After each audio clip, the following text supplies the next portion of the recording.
이런 부분이 있어서 제가 또 연결이 돼서 전해드립니다.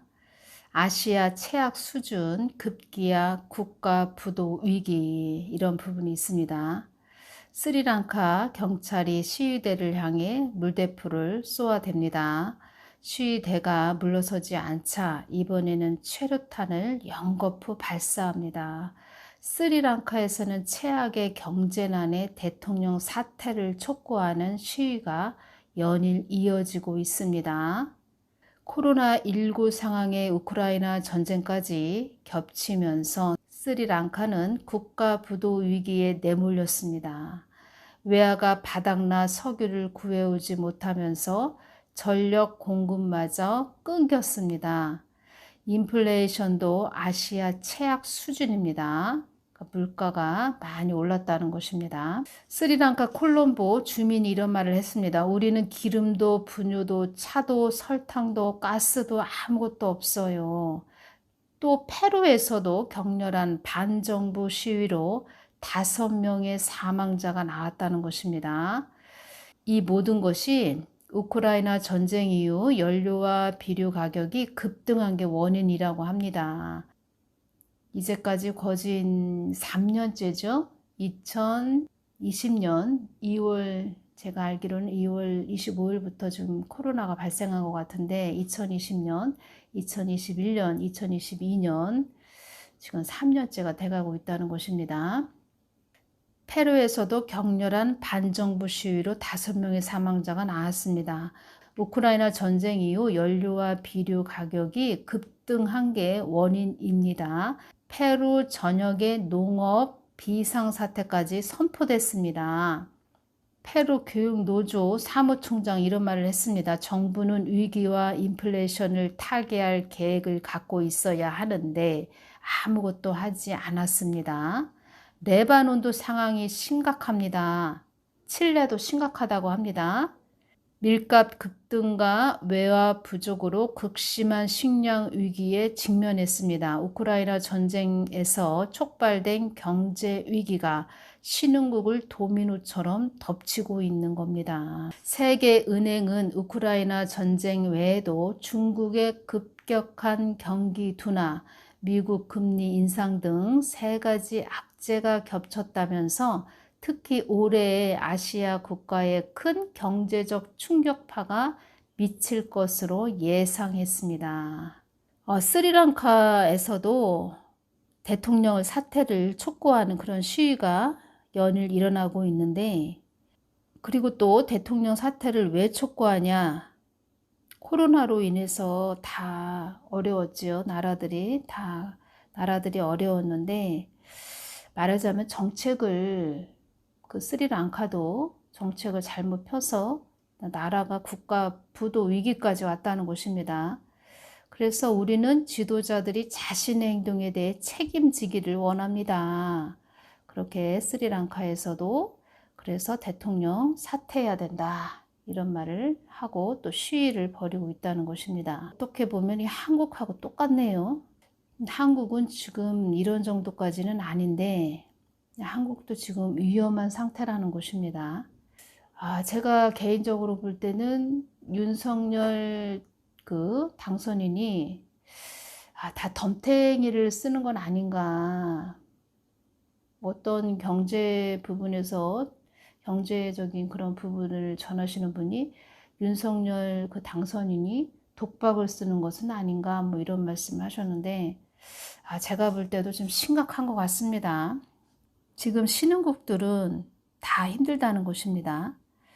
신흥국이 무슨 뜻이냐? 경제, 산업 등이 두드러진 발전을 보이고 있는 나라들, 이 신흥국들이라는 것입니다.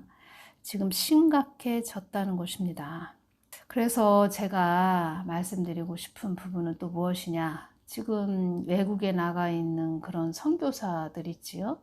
유튜브 보면은 막 정광훈 목사님 못 잡아먹어서 난리입니다. 선교사. 그들도 그들 나라에서 좀 정신 차리고 지금 많은 쓰나미들이 몰려오고 있다는 것입니다. 지금 어느 때냐면 요한계시록 안으로 제가 볼 때는 좀 어느 정도 들어온 상태, 그렇다고 해서 우리 눈에 지금 한국에 살고 있는 우리들은 그냥 확연하게 아직 뭐 들어온 것 같지는 않은데, 지금 신흥국 다른 나라들은 지금 얼마나 힘든 상태인지 다들 난리가 났다는 것입니다. 그래서 지금 저럴 땐가? 지금 저렇게 정강 목사님만 못 잡아먹어서 난리를 피울 그런 지금 때인가? 제가 그런 생각이 들고, 주님께서 저에게 또 어느 선교사에 대해서, 외국에 나가 있는 선교사에 대해서 주신 말씀이 있었는데, 제가 그자 이름은 제가 말씀을 안 드리고 전한 부분이 있습니다. 그런데 참 해도 해도 너무한다, 그런 마음이 듭니다. 해도 해도 너무하는구나. 야, 너나 잘해라, 너나 잘해, 이런 생각이 들었다는 것입니다. 우리나라도 지금 원자재가 폭등하고 있고, 또 소비자 물가 뭐 지금 폭등하고 있죠. 물가가 얼마나 폭등했습니까? 그리고 외국인도 지금 한국을 탈출하고 있다고 합니다. 외국인들이 한국을 탈출한다. 지금 모든 부분에 뭐 한국에 좋은 일들이 뭐가 있습니까? 다 악재만 있지. 하나님만 바라보면서 깨어서 합심해서 기도해도 지금 모자랄 판에 자꾸 돌을 던지는 그런 자들이 있는데, 제가 또 여기서 말씀드리고자 하는 것은, 여러분들을 위해서 희생하고 감옥까지 3번이나 갔다 온, 아니 그 정강 목사님 그 추운 아스팔트, 그 강화문 이승만 광장과 청와대 앞에서 외치시고, 또 많은 애국하시는 분들이 기도하시고, 그런 분들이 나라를 살리기 위해서 쉼없이 기도하고 잠도 못 자면서 울면서 부르짖고 외국에 나가 있으면서 멀리서 보고 있는 그런 자들, 여러분들을 위해서, 이 한국을 위해서 무슨 일을 했습니까? 물론 기도들은 했겠죠. 중보기도는 했겠죠. 그런데 그러면 여러분들이 그 외국에 나가 있는 그런 선교사, 그런 자들이 한국을 자꾸 뭐라고 돌을 던질 때, 이 한국이 침몰한다, 세월호처럼 수장된다, 바닷물에 빠지는 그 수장된다, 그러면 여러분들 한국을 탈출해서 그들이 선교하는 그 나라로 피난 가실 것입니까? 그럼 그 사람이 다 먹여 살려준다 합니까? 여러분들을? 희생의 능력이고 사랑의 능력이다, 이 말씀을 하셨는데, 제가 영적으로 보면은 자기를 키워주고 길러주고 늘 보살핀 자기 부모는 못 알아보고, 마치 자기 옆집에 있는 아저씨, 아줌마를 자기 아빠, 자기 엄마라고 부르는 그런 어리숙한 자들로 보인다는 것입니다. 자기 부모는 늘 먹지도 못하고 입지도 못하고 자녀를 위해서 희생했는데, 예를 들자면 그렇다는 것입니다. 가까이에서 희생하고 감옥이나 3번이나 가고, 그리고 혼자 뭐 잘 먹고 잘 살고자 하는 것도 아니고. 저는 뭐 희생하시는 분들에 비하면 아무것도 아닌 그런 자이지만, 저도 늘 주님께 기도하면서 무릎을 꿇고 하나님께, 하나님 한국 땅 좀 살려주십시오. 이 나라 고쳐주십시오. 이 나라에 어려운 일이 일어나면 안 됩니다. 주님 살려주십시오. 그렇게 기도를 했고 이제껏 왔습니다. 같은 땅에 살고 있는 그런 자들, 눈물 흘리고 희생한 그런 자들 못 알아보고, 그 외국에 나가 있으면서 제대로 알지도 못하는 그런 자들 쫄쫄 빨고 쫓아다니는 그런 자들, 또 그들과 하나가 돼서 붙어 다니는 자들, 사상도 의심스럽고, 그리고 그들이 무엇을 했다는 것입니까? 비판하고 정죄하고 이간질시키고 넘어뜨리고 해방이나 놓고 어지럽게 하고 물고 늘어지고 꼬투리 잡고, 무엇을 했다는 것입니까? 기도는 했을 것입니다. 기도는 했겠죠. 한국이 잘못되면 여러분들 다 그 외국 선교사, 하는 그 나라로 가셔서 같이 그들과 하나가 돼서 그 나라에 가서 사실 것입니까? 집안에 있는 도둑이 더 무섭다. 더 정신이 없습니다. 더 어지럽습니다. 아예 자빨들, 빨갱이들은, 간첩들은 눈에 보이기도 하고 다 드러났지요. 참. 너희들은 나의 손을 꼭 잡아야 한다. 나의 손을 놓쳐서는 안 되는 지금은 중요한 때이니라. 왜 이 말씀을 해주셨는지 아십니까? 지금은 러시아, 우크라이나 전쟁처럼 어느 나라에 어떤 일이 벌어질지, 뭐 소유 사태, 폭동, 아주 요란한 사건, 사고, 어떤 일이 일어날지 모르는 그런 소용돌이 속으로 들어가는, 허리케인 소용돌이 속으로 들어가는 그런 때에 임했다는 것입니다. 한국 땅에 많은 어지러운 일이 일어나지 않도록 기도하거라. 한국 땅에 어지러운 일이 일어나게 하기 위해 대기하고 있는 자들이 있다. 검수, 완박도 여기에 속하다는 것입니다. 대기하고 있다. 대기한다. 어떤 일을 대비하여 미리 준비를 하고 기다리고 있는 자들이 있다. 하나님 다 아시고 말씀해 주신 것입니다. 야, 어떻게 저렇게 자기들 죄를 덮기 위해서 저들은 이제껏 잘못을 했어도 우리가 잘못했습니다. 앞으로 잘 가겠습니다.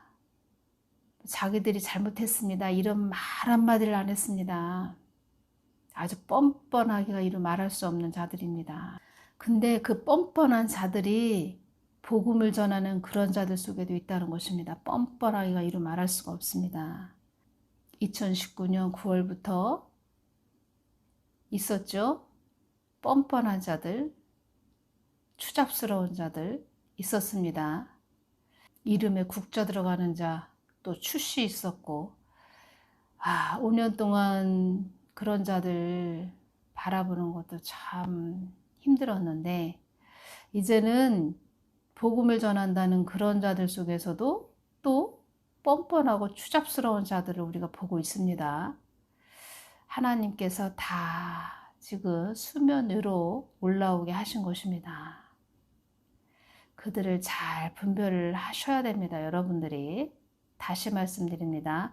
여러분들이 그 외국에 나가 있는 그런 자들, 휘젓고 다니는 그런 자들, 휘젓고 다니는 그런 자들과 나중에 한국이 잘못됐을 때 그런 나라로 가서, 그런 자들이 살고 있는 나라에 가서 그들과 한 배를 타고 그들의 나라에 가서 같이 사실 것입니까? 그 나라로 피신해서 가실 것입니까?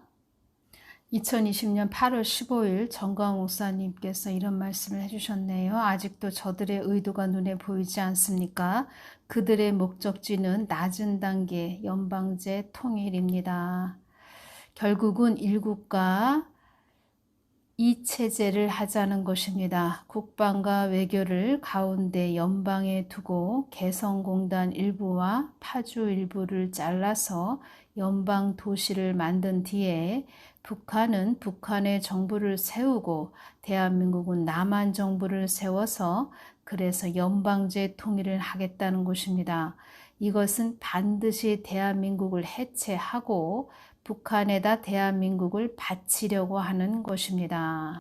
검수완박도 여기에 속하다는 것입니다. 여기에 속했다는 것입니다. 다 하나라는 것입니다. 70년 동안 그들은 준비해 왔습니다.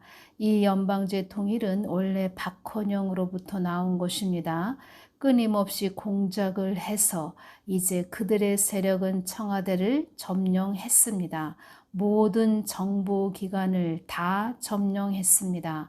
국정원, 기무사, 검찰, 경찰, 법원, 언론 전체를 다 장악했습니다. 장악하였습니다. 그리고 인류 역사상 가장 범죄인 사기 선거를 치렀습니다. 그 결과는 나타났습니다. 여의도에서 지금 주한미군 철수를 전제로 한 바로 종전협정에 서명한 국회의원이 173명입니다. 173명. 만약 우리가 머뭇거린다면 머지않아 여러분 수령님을 모시는 시간이 멀지 않았다고 보고 있습니다. 수령님을 모실 수 있으시겠습니까? 2020년 8월 15일 강복절에 이 말씀을 해주셨습니다. 어느 분이 이런 댓글을 보내주셨네요. 하늘샘 목사님, 푸틴이 지금 우크라이나의 딥스테이트를 청소 중인데 우크라이나는 딥스 소굴입니다. 딥스에게 장악된 전 세계 언론들의 여론 조작과 거짓 뉴스로 러시아와 우크라이나의 진실을 대중들이 반대로 알고 있어 안타깝습니다. 우크라이나에선 인육을 먹는 식인 행위가 있었고 아동 납치 살인 인신매매가 자행되고 사탄에게 제사 지내는 곳이랍니다. 신나치주의가 판치는 우크라이나의 현실을 우리는 모르고 있습니다. 우크라이나 대통령 젤렌스키가 동성애자로 딥스 하수인으로 알고 있습니다. 저도 들은 정보인지라 목사님 말씀 들으니 도대체 이게 뭔가 싶어요. 물론 푸틴의 내면의 욕망은 모르지만 표면적으로 드러나는 현실은 러시아가 우크라이나의 악을 청소 중이라는 것입니다. 제가 이 댓글을 보고 참, 사람들이 너무 몰라도 너무 모르고 있구나. 푸틴은 무서운 사람입니다. 그는 기회를 엿보고 있다가 지금 전 세계를 장악하고 싶어하는 그런 욕망이 대단한 자라는 것입니다. 정신 나간 뭐 그런 자들 말 듣고 이상하게 댓글을 다는데 이런 자들이 문제라는 것입니다. 허황된 말을 믿고 허황된 말을 또 진짠가 싶어가지고 또 그것이 맞는 거구나. 그러면은 그 우크라이나에 있는 많은 사람들, 학살당한 사람들이 지금 10,000명이 넘었다고 합니다. 그런 자들도 다 청소 중이라는 얘기입니까, 지금? 한심하기가 이루 말할 수가 없고, 그러면은 예를 들어서 한국에, 개헌 일어난다. 공산주의 돼야 된다. 그래서 엄청난 사람들이 뭐 10,000명이 넘는 사람이 사망했다. 예를 들어서. 그러면 그것도 또 한국 내에 있는 뭐 딥스들 청소했다. 그런 얼토당토하지 않는 말을 하시겠습니까? 또 그런 것을 믿고 그런 것이 또 진짠가 싶어서 혹해서 정신 나간 그런 자들이 있고 참 한심하기가 이루 말할 수가 없네요.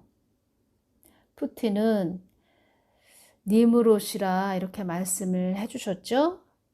주님께서 전 세계를 장악하고 싶은 그런 자라는 것입니다. 전 세계를 장악하고 싶은 자인데 우크라이나가 1순위였다는 것입니다. 1순위. 지금 우크라이나 그 사태 때문에 원자재 값도 폭등하고 물가도 폭등하고 외국인들 한국 탈출하고 신흥국들 지금 국가 부도 위기까지 와가지고 난리가 났고 굶어 죽는 사람도 많이 있고 그리고 각자 하나님께 여쭤보세요. 하나님께 기도하시고 좀 환란에 들어가기 직전 그 시간 들어가기 직전까지 온 그런 상태 약간의 은혜의 시간을 그나마 좀 주시고자 한국에 긍휼을 베풀기 위해서 주시는 시간이 지금 있는 상태인데 여기서도 위태위태하다는 것입니다. 깨어서 잘 가야 됩니다. 우리 지금 저 같은 경우에는 사람의 생각으로 말씀드리는 것이 아니고 저도 다 주님께 늘 기도하면서 여쭙고 전해드리는 것이고 주님께서 2022년 3월 2일 날 이 말씀 주셨네요. 푸틴은 거대한 대륙을 소유하고픈 욕망이 대단한 자라고 이렇게 말씀하셨습니다. 칼과 활을 소유한 니무롯과 같은 자이다 이렇게 말씀하셨고 한국 땅에 있는 어둠의 세력들이 이리저리 우왕좌왕 자충우돌하며 정신없이 이리저리 다니는 모습이구나 이렇게 말씀을 해주셨는데 그때 어둠의 세력들이 막 빠르게 움직이는 그런 모습을 보여주셨습니다. 그래서 많은 또 중보기도를 해주시길 바라고 푸틴은 그런 자라는 것입니다. 하나님이 주신 부분이 또 정확하다는 것입니다. 제가 생각으로 말씀드리는 것도 아니고 하나님 주신 부분을 저는 도구가 돼서 전해드리는 것입니다. 깨어 기도해 주시길 바랍니다. 오늘은 여기서 마치겠습니다. 감사합니다.